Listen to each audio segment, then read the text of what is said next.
இன்றைக்கி குழந்தைங்களுக்கும் பெரியவங்களுக்கும் பிடிச்ச ரவா கேசரி தான் செய்ய போகிறோமே. ரொம்ப டெலிஷியஸாக ரொம்ப டேஸ்ட்டாக இருக்கும். எப்படி செய்யுதுன்னு பார்க்கலாமா?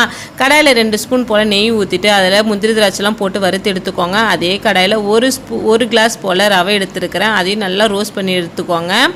1 கிளாஸ் ரவைக்கு 3 கிளாஸ் அளவு போல் தண்ணி எடுத்துக்கோங்க. இதுதான் கரெக்டான அளவே. தண்ணி கொதிக்கும் போதே 2 கல் உப்பு சேர்த்துக்கோங்க. இனிப்பு சேர்க்கறதுனால உப்பு லைட்டாக சேர்த்துட்டோன்னா நல்லா டேஸ்ட்டு தூக்கி கொடுக்கும்.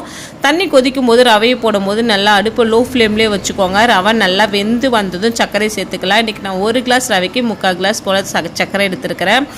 ரவை வேகிறதுக்கு முன்னாடியே நீங்கள் சர்க்கரை போட்டுட்டிங்கன்னா ஒரு மாதிரி ரவைலாம் விரைச்சிக்கும், நல்லா இருக்காது, ஒரு மாதிரி பிசு பிசுன்னு ஒட்டும்.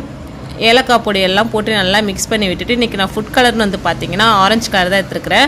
உங்கள்கிட்ட என்ன கலர் இருக்குதோ அதையே சேர்த்துக்கோங்க. நான் இந்த கேசரி ஒவ்வொரு டைமும் செய்யும்போது என்னோடய சின்ன வயசு ஞாபகம் தான் வருமே. அதாவது எனக்கு என் தம்பிக்கெலாம் பிறந்தனாலும் சொல்லிட்டா போதும், எங்கள் அம்மா கேசரி தான் செய்வாங்களே, கண்டிப்பாக அங்கே கேசரி இருக்குங்க.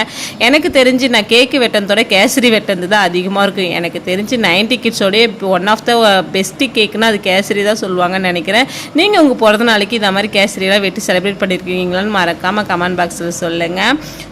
நல்லா ரவை எல்லாமே நல்லா வெந்து வந்ததும் ஃபைனலாக வந்து பார்த்திங்கன்னா 3 ஸ்பூன் போல் நெய், 4 ஸ்பூன் போல் எண்ணெய் சேர்த்துக்கோங்க. ஃப்ளேவரே இல்லாத எண்ணெய் சேர்த்துக்கோங்க. நல்லா முந்திரி திராட்சைலாம் போட்டு நல்லா மிக்ஸ் பண்ணிட்டிங்கன்னா நம்மளுடைய டெலிஷியஸ் கேசரி ரெடி ஆகிடுங்க. இதே மாதிரி செஞ்சு பாருங்கள். நாளைக்கு பார்க்கலாம். Tata, bye bye.